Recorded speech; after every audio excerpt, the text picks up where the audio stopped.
seen a lot of change, been through a lot of pain. Some things are not the same as they were a year ago, but all will be okay. I move on each and every day. The past is where it stays, way back a year ago. I've changed for the better this time. I thought I would never be fine.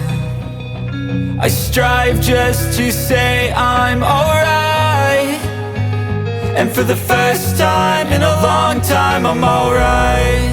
I've seen a lot of change, been through a lot of pain. Some things are not the same as they were a year ago, but all will be okay. I move on each and every day. The past is where it stays, way back a year ago.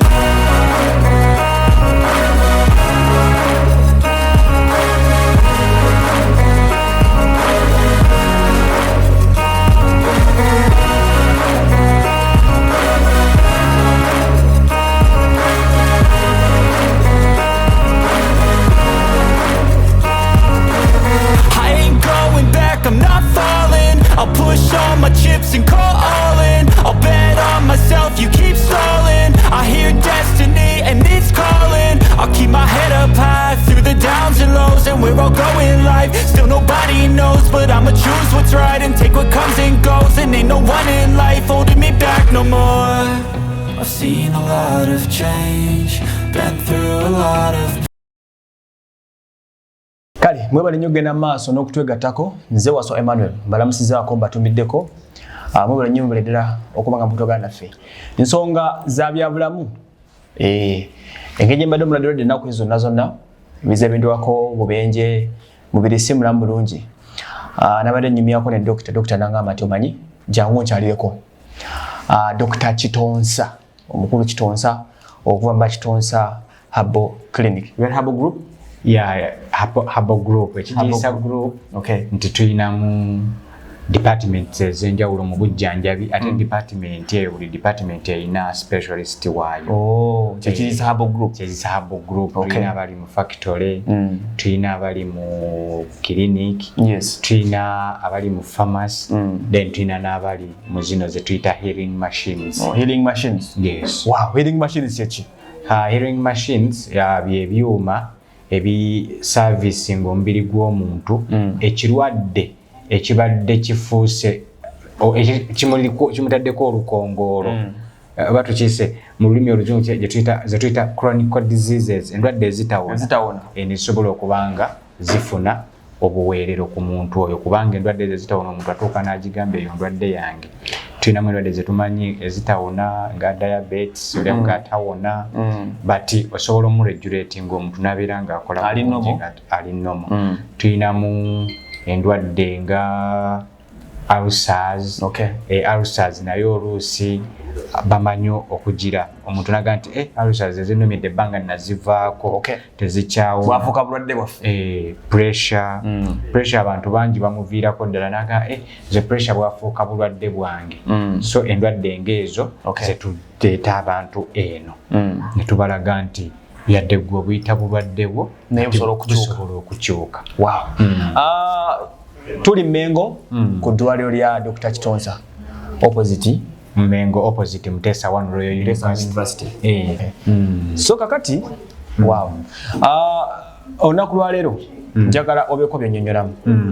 Abasawo bangi tubalaba balina zi herbal clinics. Naye gwe ng'ekintu okiwandiise bulala. Era nga ndaba binasooka okusanga nga ntandika okukola naawe emyaka ng'ebiri emabega. Si ebintu bindaba kati. Yeah, si byolaba kati because buli lwolwa mulimu onoonyereza. Ntambudde mu nsi ez'enjawulo omuli Egypt, omuli Ethiopia, omuli Zanzibar ne Ghana. Ng'ogenda kolayo ki? Nga nkola nagenda for a study tour. Waliwo oluusi onoogenda olabe bo enkola yaabwe yeddagala kye tuyita GMP. GMP kitegeeza good manufacturing practices. Okay. Enkola gye tukolamu eddagala waliwo gundi gye tufollowinga tugiyita GMP obuyonjo okukola product ennungi. Okay. Then ne tutunuulira mu GMP mugwamu dosage, mugwamu viscosity, okay. mugwamu bintu bingi nnyo precautions zoteekeddwa okufollowinga ng'okozesa eddagala. So ebyo byonna bigwa mu category eyo. So kati oba olina okubanga naddala ffe bamanufacturer balina factories ezikola amadagala oba olina okutambula n'olaba kuba omuntu asobola obbeggana nga musawo wa habo n'agamba njagala kuweereza ddagala. Kati bw'aba akuweereza eddagala eryo litunda wano NDH erina osooka okusaba gye bayita GMP report. Kati GMP report eyo obwogenda eri mu okulambula factory nga bwe bajja ne balambula eyange bwe ngenda okulambula eri ewaabwe nfunako copy. Okay. Wow. Ekyo nkifunye bulungi nnyo. Asobola okuba nga byenyo nabigawo birimu oluzungu naye nga tubyogera mu Luganda. Nina akantu kano kansanyusa kali wano kabuguma sikategera bulungi nnyo. Kaliko n'obuboolo buki buno bulinga busweet. Ezo tuziyita tomanium stones. Nzikola zitya? Ezo tomanium stones amayinja ago nago ga butonde. Abantu ntera nnyo gamba abantu batera okugenda ekitagata eyo steam gwe mufuna hot springs. Kati steam eyo gwe mufuna kati already fantu muyina ng'ate togenze kitagata ate ono waffe mulongoose namu nti already ofuna eri mineral ng'eri pure nti bw'oba ofuna calcium okuva mu jinja eryo ali pure calcium. Bw'oba ofuna magnesium okuva mu jinja eryo ali pure. Bw'oba ofuna minerals zonna z'ofuna kati kana kantu ziri pure. Kakola mulimu ki? Kati akantu kano kalina emirimu mingi. Yes. Nga bw'ogulaba nti tomanium mat mukeeka. Tuyinawo ne gye tuyita tomanium bellet musipi. Guno gwo musipi. Kati nga bw'obiraba ebintu bino yes byonna lozo biraba bibuguma. Kati abakyala bangi nnyo n'abaami bafuna kye tuyita back pain omugongo okuluma. Abantu bangi nnyo balwala ulcers n'afuna okuzimba kw'olubuto nga ulcers zimuleetedde okuzimba olubuto. Okay. Kati yadde tuyina eddagala lya ulcers bati okureducinga gas oyo buli gas lwayitirira omungi mu mubiri amagumba gakendera calcium oba ebinywa bikendera calcium. Yes. Kyekiri ky'obeera muntu naga nti ulcers bwe ndya emmere mpulira obulumi eno waggulu mu kifuba. Okuddayo kiba kimunyooleera. Yes. Science aba bw'ati omuntu ekintu kiba kimusumbuwa. Bw'ofuna olubuto system y'olubuto ejja neetuuka mu mumiro guno gwe tuyita esophagus. Yes. Naye wakati wano nga tonatuuka mu esophagus nakukkirira mu lubuto waliwo akaggi ke tuyita hiatus. Hiatus eyo kinywa kye kiggala emmere gy'olidde obutakomawo waggulu nti bwekeggula nekkirira bwekaggalawo tevaayo kudda waggulu. Ekitegeera kyova olaba olya emmere nga tayinza kudda ne bweyagala ogikomye okugyako ngo kasenkake bati esobola okudda singa ulcers zikulumira ebbanga eddene ne calcium oyo naggwamu. Calcium oyo bwaggwamu akagumba kali kalebera ekinywa ekyo kibanga essaati eno ne kibanga buli ekyagala okukomawo kikomawo. That's why abantu abalina ulcers ajja n'afuna ekikaawa mu kamwa olw'okuba nti olubuto luno lulimu gas lulimu amabwa. Tukigambe nti pH y'olubuto yakyuka. pH gwe mulabi waffe oyinza ga pH kyeki. pH yeyandibadde acid acontainingibwa mu lubuto potassium hydrogen. Yes. Ye acid acontainingibwa mu lubuto. Kati acid oyo singa multiplyinga n'aba mungi akomawo nayo kya hiatus yaffe eno n'ayitawo nadda mukama. Omuntu asobola obbeera ku mulimu n'avaako n'agamba ne kojja nfa ekifuba kinzita muntekeko mu x-ray mu nkebero omutima gugenda kwabika. Abeera gaasi ngazze n'ayambuka eno waggulu mu kifuba wow gyatateekerwa kugenda so kati kino kituyambako tukusiba mu kifuba wano calcium naddamu mu kinywa kyaffe ekyo tuyita mu kinywa ekyo kye tuyita hiatus kati omuntu nota developinga gye tuyita hiatoania kuba singa condition egenda mu maaso omuntu afuna gye tuyita ania okuva mu ulcers hiatoania so kati nga naawe eri keesi gye walimu ey'okubanga wafuna akabenje nga amavivi gano gakuluma gano gabaze baaga nnumira ddala abalwadde nga muno mu magulu mukuluma ng'ofuna obulumi mu mugongo Katonda nenga nti angenda kuwa offer ojje ebbanga litukolaganidde nkulage treatment yo bweyina okukola ki okutambula n'omuntu ali eyo alaba YouTube channel yaffe eno abeere eyo ng'akimanyi nti bw'aba alina omulwadde oba ali mu nsi z'ebweru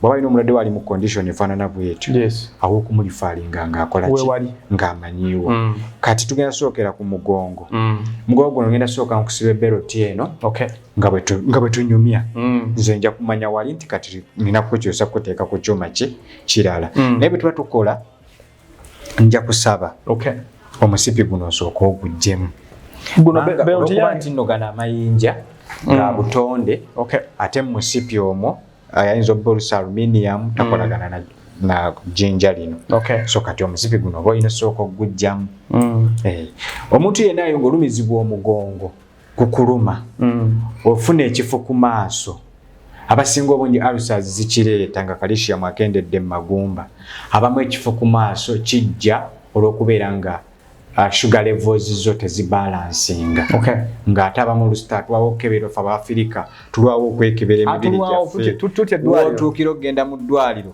wawanene omwami yajja ng'ayina general body weakness nga ne bw'aba yeebaka otwo tetuggwayo ne mugamba agenda ankole gye tuyita blood chemistry oba ankolere vitamin analysis agireete nanga nti ntreatinga nga bw'olabye nga kyetaagisa nze agagenda eyo simanya ate ndabe dokita ate asooka ngambe kola bwoti kati lwaki ensonga ki ebyuma byaffe bino bibaawo ti omuntu ni bwaba yeetaaga genda kukola gye tuyita blood chemistry oba vitamin analysis kitegeeza bino ebyuma bwe bibeerawo bisobola omuyamba n'atagenda olwakukekkereza kasente ne tumujjanjaba bulungi kati omaze okunyambuza omusipi kyekiddako kiba kigyamu ekiddamu njagala kusiba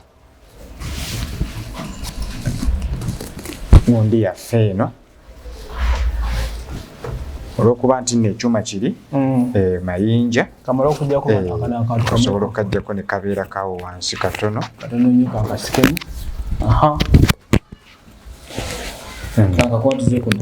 tukakwatise kuno kwe tutagenda kukozesa wano weetute mpolampola kati ogenda kuyimirira bulungi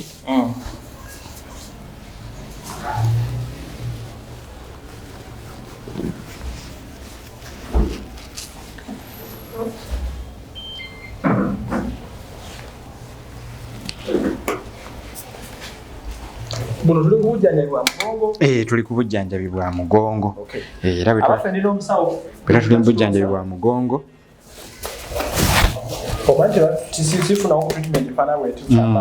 kati oba olina otutuula wansi kati sometimes eno abalina cramps nga balumizibwa bagenda mu nsonga era still tubasoosa ku beloti eno nga tetunnamuwa lwaki nti beloti eno ebaawo clot yonna ng'ekutte ebbanga lye tugikusiba clot eyo esaanuuka kati nebanga obulumi buno bwava mu kubeera nga waliwo obuzimbu obwajja kyetuyita ng'omubiri guli inflamed oba ng'ofunye ze tuyita inflammatories obuzimbu mu mubiri era kino kikikolako bulungi nnyo so kati embeera bwetyo bwebeera ndowooza wano kati osobola otuteekako microphone yaffe noddamu n'ogifuna ne tusigala nga tugenda mu maaso n'obujjanjabi bwaffe kati wano ndi ku kano kentudde wano oli mu kusaanula bw'abaawo nga waaliwo omusaayi ogwekwata ne gutatambula gugenda kuvaawo okutambula bw'abaawo nga waliwo omusuwa ogwesibye gugenda kukuta ate si kyeyo kyokka ky'ofunamu stiiru n'omubiri gwonna gugenda kufuna minerals eziri mu mayinja gano. Yes. Era ojagenda okulaba ng'owulira muli entambula y'omusaayi ekyukamu, kyoba abantu abalina pressure tubasoose eno, abantu abalina sukaali tubasoose eno. Era kati singa obadde olina diabetes ng'olinamu sukaali, mbadde ngenda teeka wano n'akakebe akabaketi waliwo olina buli kadde okubeera nga ofuka. Yes. Ndi n'omukulu Kojja Kitonsa musawo mu bintu bya habo bino bimulaba treatment ya habo. So kati okyageza nga tugezaho kubanga ninda kana akantu kali acting nga bungambye bino bikola muri mukyebiryawo. Tuyinawo eno 5 sphere minerals eziri muno ze ziri ne muno. Yes. But enkozesa ate tojja gikozesa kati eno ekozesebwa omuntu nga ayina prostate glands byempulira bino. Ye prostate glands kiki? Mulimu abaami abagaziwa oluseke nti abiseera ebisinga kyebadde kiva nnyo ku myaka ate omuntu oyo akuliridde emyaka yafuna obuzibu bwa prostate ne kati prostate kyalina myaka osanga n'omuvubuka nga gwe omuto prostate nekwata. Lwaki? Nti singa omuntu okozesa nnyo masturbation n'okaka sperm ziziri okufuluma nga teziteekeddwa kufuluma, zifuluma zijja kitole zijja zigaziya urethra yaffe oluseke luli nga lujja lugaziwa. Kati lukoma okujja nga lugaziwa kitegeeza yeri gye tuyita prostate gland okubeera egaziwa. Olwo ebitole bire bya sperms. Kubanga omuntu sperms ziri bwe zijja ng'olina omukyala zimala ku meltinga nezeetegeka wano kasenkake ne wano ofuusinze kati kali ekyo ojja kunzikiriza kireetako kukola kwanti nja kakulagako kedda akazigo kaffe kali buli omuntu akozesa masturbation olusekolo ne lugaziwa atandika okufuna gye tuyita early ejaculation. Bana basajja bangu okuva amangu mu kisaawe. Kati bwe tulaba ng'omuntu ali myaka nga ana okudda waggulu ng'akugamba nti amaanyi ge ag'obutonde gakendedde tumusoosa wano. Kati eno tagituulako ng'eri bweti tujambazaako kaakagoye kano nga bw'olaba bwe tumala okujambaza still era tagituulako bwati era nayo tugisabikako akagoye nga bw'olaba nsabise wano. Kati ziri minerals ziyingira mpola ziyingira nakasi. Kati no bagimuteekawa kati eno atuulako ntuule ng'omusajja atuulako butuuza tumuterawa entebe n'agituulako bulungi nnyo bw'ati. Neesobola okuba ng'etuutinga wano wansi. Kati era ezo bw'etandika okuteekamu ezo minerals n'ejjamu n'etandika okuyingizaamu katugeze nti bwe luba lwagaziwa nga waliwo glands ezimu ezaavaamu kati kano katuyambakokko. Nti omuntu oyo singa aba akikoledde okumala ennaku 14 ez'omuddiringanwa ng'alina prostate tuba tumaze ogigema then tumuweerako n'eddagala lyaffe tujja mu miti egy'enjawulo okuli Pronas africana, Akgeria africana then ne tuteerako eddagala eryo omuntu n'abeera ng'alinywa bwakozesa kannaku 14 tumuwa eddagala ery'okunywa lya nnaku 7 kati zottereera. Ebintu bye bikunyonera butuufu badde si experiencing ngako atuli mu ddwaliro tuli mugeza kuba nga tu experiencing obujjanjabi bwaffe buli loko.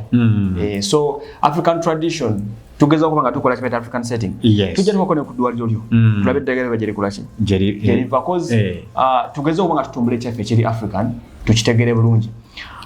Amavivi gano ganuma gabulamu kala gagagenze gakala kati wangaye buli bagwambala ku mavivi kati era nga nabo wobuwulira nti bw'obukwatako owulira nti kuliko omuliro mulimu ebbugumu nabutaddeko dore okuba nti nategedde nti amagulu gakola ki amavivi gakuluma ne time yaabwe kati ennatuuka tusooka wano tusooka muno mu kiwato kati ebbanga lye tunaamala dakiika nga 2 ku 15 then oluvannyuma tugende kweno step eddaka eyamu. Tewayinza bukwambaza bonna lumu. Tusobola bukwambaza bonna olumu but oluusi pressure y'omuntu yinza okuba nga teri nnomo n'afunamu kamunguluze kubanga bitweetingira ddala kuva munda gwe yadolaba nti nno kiri wano wabweru but kyo kyatandise dde okusensinga munda gy'okola ki ewali obulumi bwonna nga buyingizaawo eddagala lyaffe then era awo nibanja kwongera okukuwaakoko then wano era nazino nazo kati eno yo tugiyita 9 sphere kuliko obuntu 9 kati nagana amayinja nago galiko obujjanjabi bwe gakola bw'ogakutteko ne bagaleze ready buli lwogakwatako bweti gasensinga omuliro kati bwe gamala osensinga omuliro bwe gayaka bwe gati lwokwatako bwoti ne gabeera nti no gajja gayaka gaba galina kye gasensinze kati ago tugakozesa nnyo ku mugongo wano waggulu nga ku begabega wa abantu abatera nnyo ofuna obulumi ku mugongo mu nnyama eno ey'oku mugongo era nayo tujambaza bulungi nnyo otera Julia ng'eruma aluma kuno like ngati nabadde njo nvuga piki nene mpulenga muno munuma obulumi obwo oluusi nabwo buva ku kubeera nti nno omubiri calcium akendedde okuluma kw'amagumba kyokubeera nti calcium akendedde n'okulwawo okwebaka buli lwoluzingamu vitamins ezimu kubanga omuntu afuna condition ya poor sleep condition nga teyebaka bulungi yebaka alinga alina kyasuubira yebaka alina kyalowooza kireetera omubiri okufuna fatigue ogwo muzee gwange isoka ne bakaleeti nene bakasibulizaako yes kati kitegeeza waliwo fatigue ono bwayitirira mu mubiri ajja n'akyusa ajja n'akyankalanya immunity y'omubiri kati bw'ofuna okukyankalana kwa immunity kitegeeza ogenda kwebakanga nga olina ky'osuubira immunity bw'efunamu obuzibu wabawo vitamini eba teriimu mu mubiri bulungi ekyankalana sometimes ebiseera ebisinga vitamin D eyo yesinga ekyankalana yes naye jjukira nti ate ya mugaso nnyo that's why you acting nga hormone however much vitamin but acting nga hormone era basobola ne bakebera baga nti olina hormonal imbalancing nokai hormonal imbalancing to hormones ezimu tezibalansinze kati vitamin D esobola okuba nga tekola ki temala buli vitamin D lweba nga temala ofuna okwebaka okubi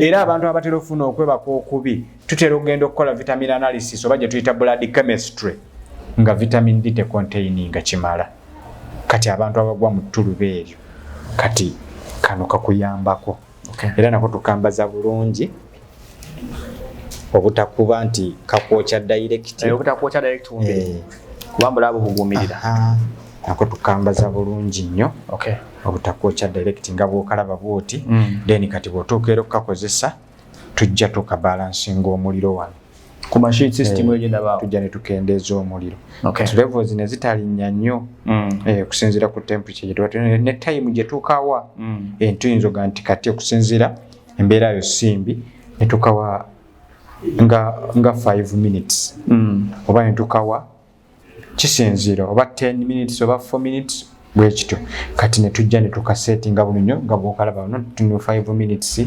sound si ya waggulu eri ku 4 then ne tutandika okujjanjaba kati ko kano tekayina buzibu bwonna era nja kusaba ngono tunatandika gukozesa ogenda kwebakamuko katono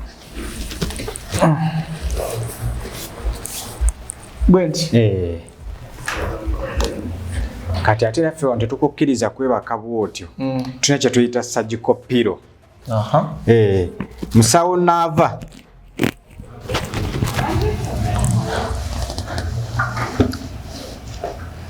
tugeza kwanga tu experiencing obujjanjabi obuli nakyo okuva wa Dr. bape ku surgical pillow eyo ageza kwanga tu explainingira back pain yalina kuzumbade mu find mulati kati ofi eno gye nafunye nga kanje nche experiencing ko ng'omuntu nange kati eno ngera pillow bw'ogiraba nayo amayinja gano galina kye gakuyamba lwaki sikirizibwa kwebaka bwenti osobola okkirizibwa okwebaka bwotyo but ffe tukimanyi nti omuntu singa yeebaka nga tali comfortable n'entambula y'omusaayi ekyuka ogenda okulaba nga azuukusa ensinga emuluma omutwe gumuluma so entambula y'omusaayi buli lw'ekyuka nga weebase bubi ate nakyo kya bulabi kati tukuteekako gye tuyita surgical pillow eyo nga bw'ogiraba kati awo obeera olirakisinze ng'eno side tutreatinga nga na wano tutreatinga bulungi nnyo buli lw'ofunamu obulumi mu mubiri buli omubiri gwo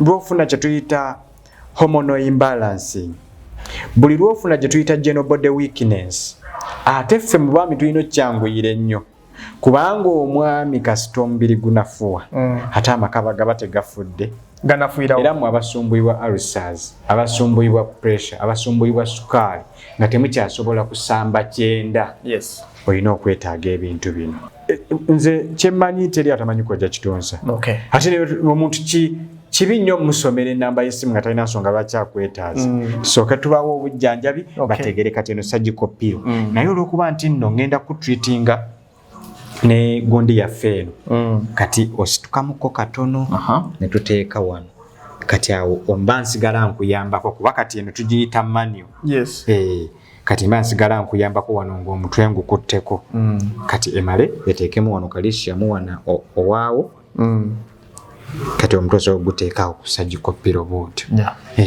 so kati wano nze mba ndaba ku kyuma eddakiika mu magumba n'endya gye tulyamu abazungu we batusingidde omuzungu akeera ku makya nga agenda mu ddwaliro nga yakazaala omwana ne bakebera omusaayi gwe blood group ffe tetubimanyi ne bamusetingira diet ebintu byanaalya that's why nti abazungu tebatera nnyo okufuna diabetes abazungu tebatera nnyo okufuna pressure abazungu tebatera kusumbuyibwa zino simanyi ulcers gye ziri teziri high nga wano mbafirika ffe wano mu Afirika tulikaana kambaata ogende tejala nekuluma dduka n'olyayo kacapati kamu n'osirika kati ate sebusa yali automatic bw'ajja okkuba n'asekula capati eyo oluusi n'egaana okitegeera kati buli olwawo okulya ate nga waliwo substance eteekeddwa okujja ekuba emmere gy'otadde yeri automatic bw'ejja neekuba n'esanga nga teri kintu ejja kukunya sebusa ofune ze tuyita wounds ezo ulcers kye kiwundu kati mbuuza ekibuuzo nga tuvudde ku ekyo body postures nga okutuula emirimu gye tukagirimu nnyo okutuula kungi ebyo byonna bireetera omubiri okunafuwa kuba tukola exercise amala gwe gyokyegendeeze nti omuntu akola exercise tasumbuyibwa diabetes kubanga omubiri guba gufuna enough exercise era wano mu bimu bye tugenda okukola kati wano just nkyakutreatinga neeno embeera but ngenda kukukyusa nkuteeke ku kyuma kiri era nakyo nkutreatingireko era tukyatreatinga mugongo spinal cord so kati wano tukyukemu katono nsigala nkuyambako naye tujja kwongeramuko ne side eno kati nobeera ne kusajjuko pira side ento gyenyigirako nnyo omukono oguteeka wano kati gwe njagala oddeyo tunakola programu ey'okubiri ombuulire otulo tuofunye oluusi abantu abasinga obungi tubaforcinga okwebaka tulina essential oils eziyamba abantu okwebaka zetukola oyo nga omuntu yewebakirako ateeka amatonda 2 ku piroti n'agawunyako n'afuna otulo twe paka ku makya nga tuzimba nerves z'omubiri omuntu tumuwa amatonda 2 gokka n'ateekako wali ku piro ne yeebaka bulungi nnyo era bwe naakutwalako mu nnimiro nebuga nti lima side awo yimirira side ono tuba tukolera program nga tugenzeko mu nnimiro bw'onoovaayo ekiro ojja kunkubira nti kojja emirimu gyonna gyannemi bye nakoze nga mpulira otulo tulina emiti gye tugiramu ddala oyiro awo omuntu obudde obwebaka n'owummula bulungi naye tuba tetukuwadde oyiro oyo tukozesa zino service so kati wummulako okusajjuko piro abatulaba balungi tuli ku treatment ya mugongo neyanza sebo dokita okundeeta okujjanjaba omugongo guno gwe kati oli muntu wange nina okukujjanjaba ate gwe abantu gwe balina okulabirako ng'oli mulamu kituufu so kati wano tuba tukujjako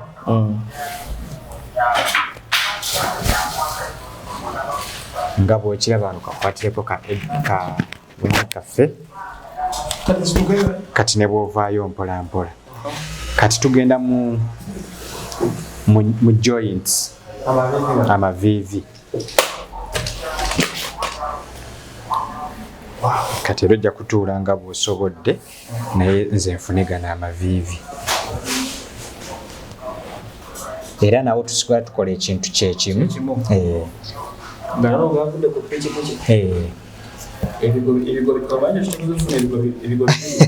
omulundi gumu kati ne bw'otambako katono nabifuna mu weekend ebigo bibiri biramba kati sibadde bulungi naye nga neekaliza mu bantu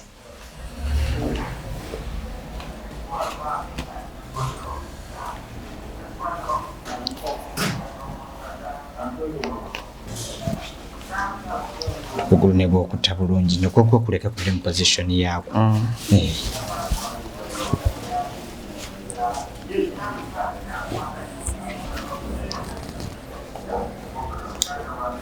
tukazoke tukajjemu kagundi kaffe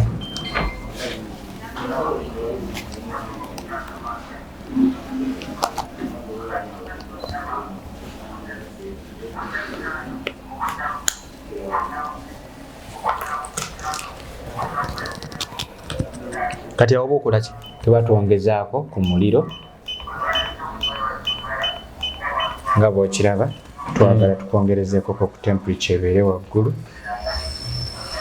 ebbugumu lisobole oyingira mbudde so kati n'omuntu mulimu abantu kati bana abalina problem nga arthritis endwadde z'amagumba era nazo bw'abaayo oluusi tekikyalinga ku bantu bakulu ne kati mulimu n'abavubuka abato omusanga nga bw'asitama wansi ovaawo tasobola nina omuze omanyiza endwa nnyo mu ttooyi simanyi lwaki naye sirwayo nti mbeera ndi ku mikolo naye nyina omuze ogulowoleza ku toilet so mbeera mutete nga nsitamye naye ogenda ovaayo nga amagulu gakufambi nga tegayimuka kati ekyo kiri nnyo mbavubuka twakimanya nga bantu bakulu ne kati n'abavubuka omusanga tasobola kusitama kumala ddakiika 10 ebyo kisanga abafuna eswala omusanga akikintanira ku swala amagulu gamuluma so kati kino kiyambako however much nti oyinamu accident naye ate ofunyemu ne butandi balina accident kati ekyo kyoyogedde nti ogenda ovaako nga amagulu gakuluma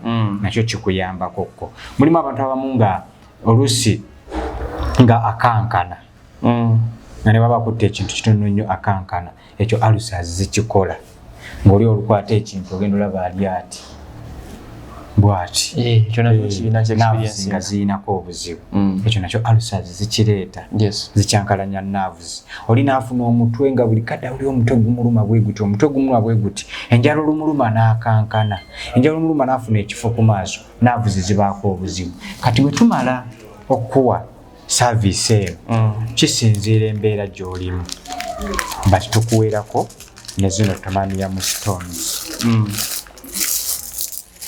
tukuweerako ne gana amayinja omuntu ateekeddwa kukozesa amayinja 2 bwe gati kati ago amayinja 2 nga bw'ogalaba ofumba amazzi nga gookya n'ogasuulamu nga gamaze ova ku kyoto oba liita 5 n'ogiteekamu bw'ogiteekamu ne gawoleramu n'obeera nga oganywa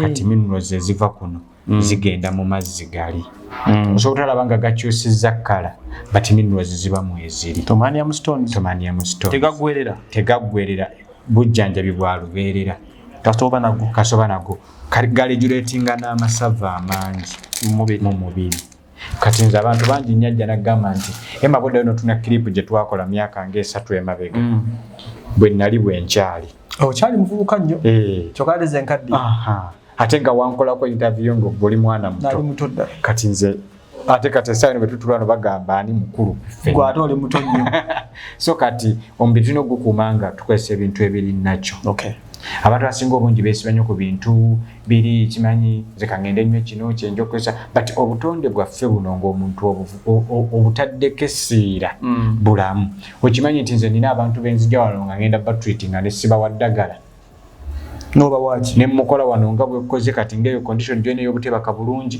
ne nkujja wano ne nkutwala ku nnimiro y'eddagala nembaga akafo wenkutuuza negatuula awo nze nenkola mirimu gye naye nga ndi mukunya gutuula naye nti njagala ddagala nti atuula awo ogenda okuva mu mpewo eyo ekufuuye ey'ebimera kye bayita natural treatment ogenda okuva mu mpewo eyo ey'ebimera gye nkuwadde ng'oteredde bulungi nnyo kuba si buli mulwadde nti yeetaaga eddagala wewawo ffe tukirowooza nti buli alwala aba yeetaaga eddagala ekyo kikyamu mulimu omuntu ali nga ye just alwadde bwongo kimuli ku bwongo nti alwadde kati abate tubajjanjaba enzijanjaba yanjawulo that's why zino machine we ziri kati eri ngenda gikuteekako naye ojja kuŋŋamba nti nga mpulira njagala kwebaka kubanga ekomyawo nerves ne resettinga obwongo ne butereera ate fe abakola creative works neza YouTube mwetaaga ebyo okulowooza kwaffe ze nyina wentuuka ne nga kyalowooza kakola weetaaga ekyo ekyuma ne kijja ne kikwata ku buli nerve yonna weeri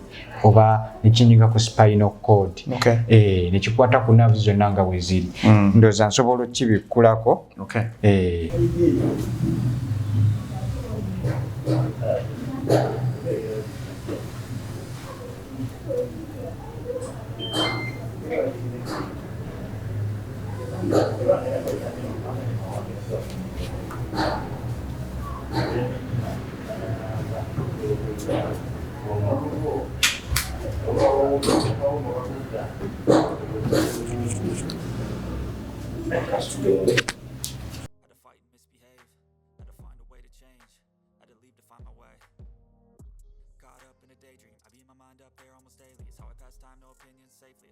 so kati ngera bwe tuvudde sayidi eri ku byuma byaffe biri tukyali ku bujjanjabi bwa mugongo naye ekyenjawulo ekiri wano nti wano twongeramu ne nerves yes nti omuntu weeraliikirira nnyo n'ofuna stress eyo webeera nnyingi nnyo nerves zituuka ne ziruuzinga oluusi nerves ezo ezebaka ne zikendeera oluusi bw'oba weebase neebaka nga tomalaayo kiki kyenagenda oluusi ne vitamin D nebeera nga ekendedde mu mubiri kati wano kituyambako naye jjukira nti tetukoma ku bujjanjabi buno bwokka tuyina supplements endala ze tukuweerako eno ebeera nga gye tuyita additional services nti omuntu bo tebamanyi nti biriko obujjanjabi obuligenderako naye olwokuba nti twagala tujjanjaba omubiri ogulirakisinze that's why tusooka eno kati ojja kutuuliramu wano mpolampola wano bwotyo yes kati ogenda kwebaka ompa omutwe sayidi wano kati nze nja okukubuulira nti sembera komaawo kati ano olwokuba nti nagwo kuliko amayinja naye nagwo gayigendako omuliro nagwo gatuyambako kati mu bigere wano mu magulu kati kijja kusumbuwamuko bati ojja kukimanyira mpolampola kati wano nga tutandika omulimu gwaffe ndoozera oli ekitambulira mu gumba mu mugongo kati emikono gino gyagikwata kuno bwoti nakuno okukwata okwo bwoti kati ekyo kye tuli mu kukola yes era kijja kukutambuza nga bw'okiraba kati ekyo kye tuli mu kukola tuli mu kujjanjaba nerves at the same time ne spinal cord obulumi obwo bubeera mu magumba kati awo tuli mu kujjanjaba mugongo era wekinaawulira obulumi kijja kuyimirira ndowooza owulira nti olinga ayagala okwebaka nerves ezo ziba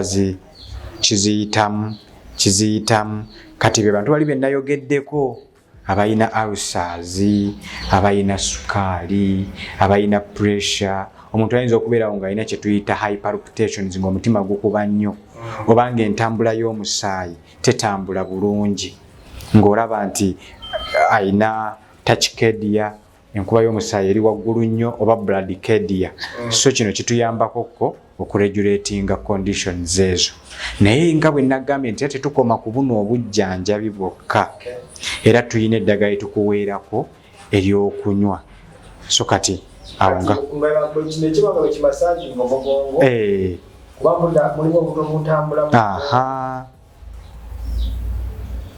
butambula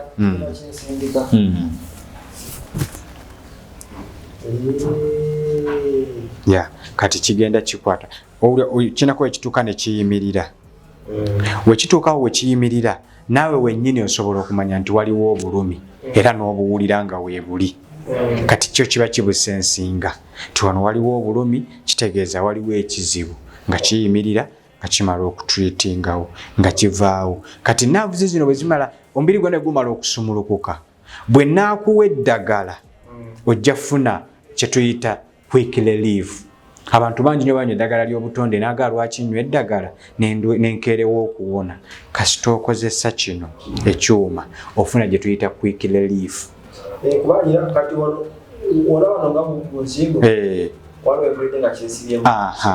Towuliddeewo engeri y'obulumi? Kati ensinga ebadde erinamu problem naye nga gwe otambula n'obwo obulumi. So kati y'ensonga ya kino ekyuma. Era kati nga bwe tukkiriziganyiza nti ofunye enjawulo oba olina okujja okumala ennaku nga 5 ng'ofuna treatment eyo. Then ojagenda okulaba nga nabino simanyi pikipiki yankuba amagulu ne gakola ki tekyaliwo. Kino kyobadde weebaka nga okeerewo okwebaka ate n'ozookuka mangu omubiri tegufuna enough rest. Omubiri gutafuna enough rest, vitamins ezimu zitandika ne jabulukuka mu mubiri ne ziggwamu amaanyi. Kati ne bwe naakuwa eddagala liri nga tomaze okukola kino tuyiwa nsaano ku mazzi. N'eddagala likola nnyo ng'obwongo buli wamu. That's why sometimes wali eddagala liraga nti limire ng'ogenda kwebaka ate ng'omaze okulya reactinge bulungi. Kubanga we kye tuyita bioavailability, entambula y'eddagala mu musaayi. Omuntu ayina pressure nga entambula y'omusaayi mbi, bioavailability y'eddagala tejja ttambula kyekimu n'omuntu ayina normal blood pressure. Oli ayina pressure embi, omusaayi gujja kuba gudduka, eddagala lijjamu ogenda ku mutwe, limuleetereka mu nguluze, limuleete ekifu ku maaso, awummule lituuka okubanga limuyisa bubi aleme kumalayo ddoozi. But bwe tukuleeta wano buli kimu ne kibeera nga kikkakkanye, eddagala litambula bulungi mu mubiri. Waliwo abakyala abamu, nja kukwata kantu kano, waliwo abakyala abamu bajja ne bafuna problem eya dryness, obukalu. Naye okuba nti omwami abeera ninaga nga sikutegedde, si yeggwe gwe mbadde nkola ki nsuubira. Kano akantu kayita ka Natural V Extra. Kano nkayingiza mbuyingiza nti abakyala bangi nnyo luutu eri we twakola program bandibuye nti fenga abakyala otulese, fenga abakyala otuleka nnyo, ng'abakyala otuleka nnyo. Bino ebintu nammwe bamaama gye bali abalina embeera efaanaganako bweti, si abakyala. Mbaga naffe tuyizeeyo ka product konna k'otuwa, kano ka Natural V Extra. Natural V Extra eno ye sweetness y'omukyala, omukyala kalina kukubeera mu nsawo. Nagamba nti ekintu nakugambako nti mu nkola y'eddagala ekintu ekitagenda mu kamwa n'omukyala takiteeka wansi. Nja kusaba osolobyeko katono nnyo olugalo. Jjayo omukono guno manyi ojja sobola kwatako wano, nuunako. Nange ngenda kunuunako, togamba nti omusajja mpadde yekka. That is sweetness. Era omukyala ekintu bwebanga kiina alkaline etasobola kgenda mu kamwa tokiteeka wansi.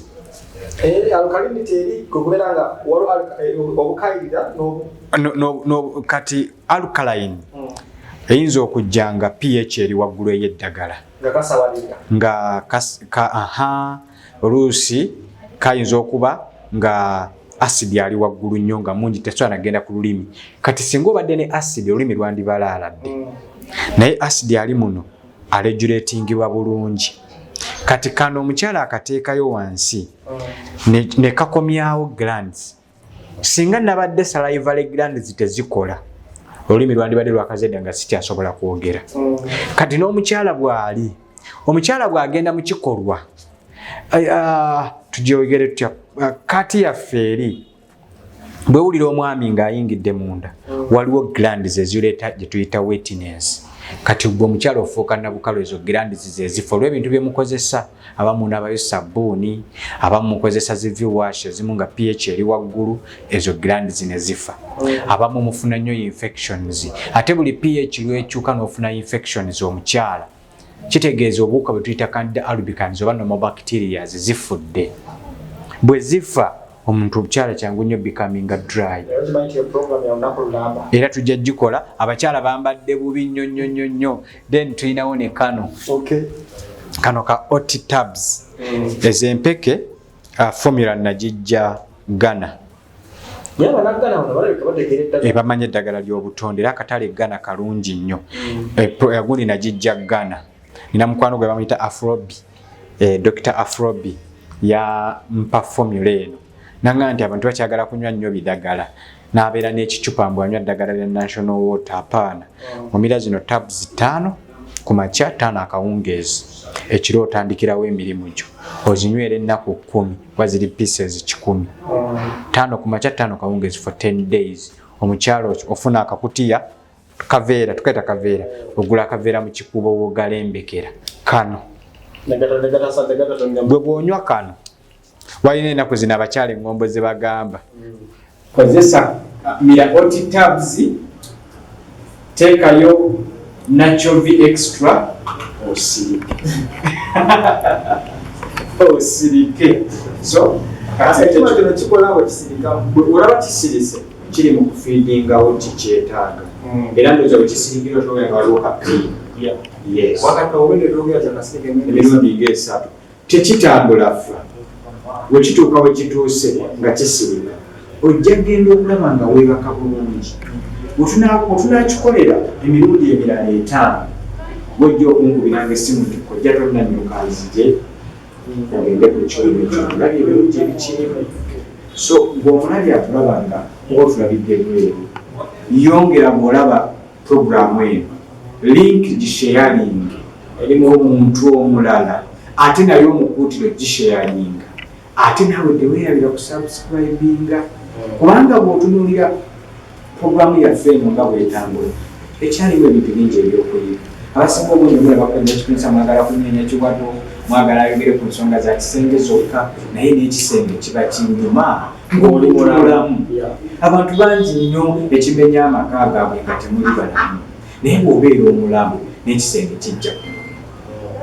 jangu ojjanjabe nga kisaba obulungi tukola delivery oba oli mu nsi ki oba oli mu nsi ki omuntu atasobola kukozesa byuma bino tulina saavisi y'amayinja gaffe zetuyita tumalya mu sitoovu ono kyafuna mu kyuma wano ng'osobola okukifuna nga tukuweereza amayinja nga tukubuulira enkozesa yago bulungi nogakozesa minwezi zonna zofuna mu kyuma kino nga wekikujjanjaba omuntu aliyeera tasobola kutindiga ngendo kujja wano etukuwa buwi gano mayinja nogakozesa bulungi netukuweerako obujjanjabi bwaffe obulala njagala kuwa ku kacaayi k'omusajja omuganda edakiika nga 5 nzikiriza oba omuntu yenna omulamu akuuma omubiri nga mulamu kacaayi kuyambibwa ddaani abamu tunywa bulikyayi muwawo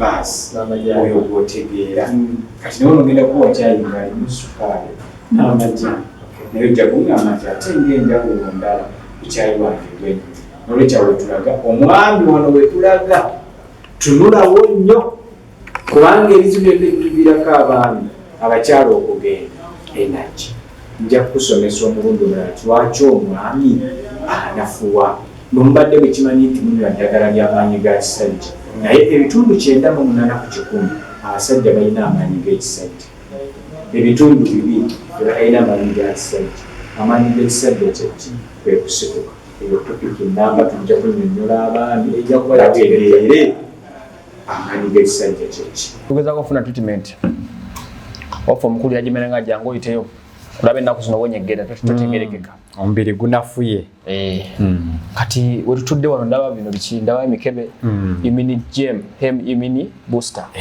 booster nti kati okusinziira kiri kyenkugambye nti buli lwofuna fatigue immunity ebeera suppressed tukuwa hem immune booster ono alina emitendera waliwo tulina kati ng'ono bw'omulaba ali sugar free nti n'omuntu alina diabetes amunywa n'omuntu alina ekirwadde kyonna asobola omunywa so tulinayo ali sugar nga oyo waaba batalina diabetes kati twamukola nga wabalina diabetes tolina diabetes naye gwe ngenda okuwa otwaleko onyweko tabanabuzi bwakola kyekimu however much nti aboola eri abalina diabetes kati nga boolaba wano ye tukuwaako olwokuba nti ova ku kyuma wali ofunamu kakamunguluzaako kowulidde so kati tukuwa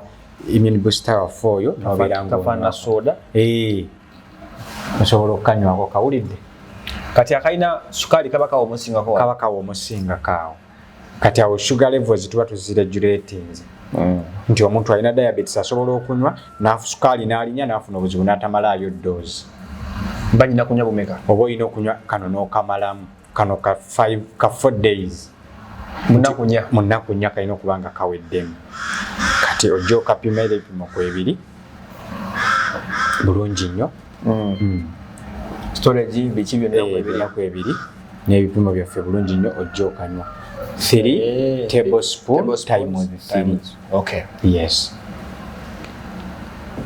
kati akobo kamala okukanywa olwokuba nti obunafu bw'omubiri buva ku bintu bingi ne kidney eyinza okuba nga naye eriko obukyafu nakyo kireetera obunafu bw'omubiri tukuwa kano ka heme body detoxifier nako kayamba okwongera okugogola obukyafu obuli mu mubiri kati bw'okakozesaako nako era nako kaliko instructions zaako oteekamu tukugamba nti ku instructions zaako ziizo add 6 drops of citronella yes to the cup pot of water then apply ku affected area yes okay ogende onywe amazzi age ezo drops ziteeke mu mazzi nga glass ngeno onyweko okay oba you apply kikuyambako okubeera nti nno oyanguwa njagala kuwaako ne olwokuba nti mpaako ku chai awo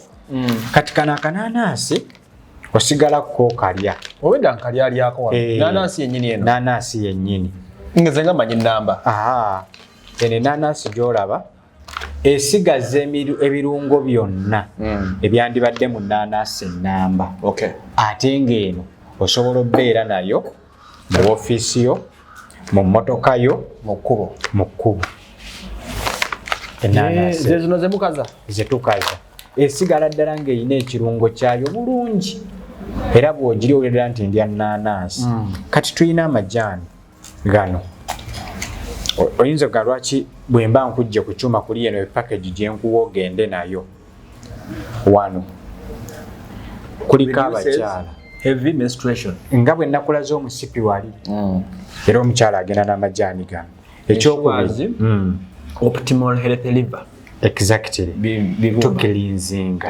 yes causes sweating and frequency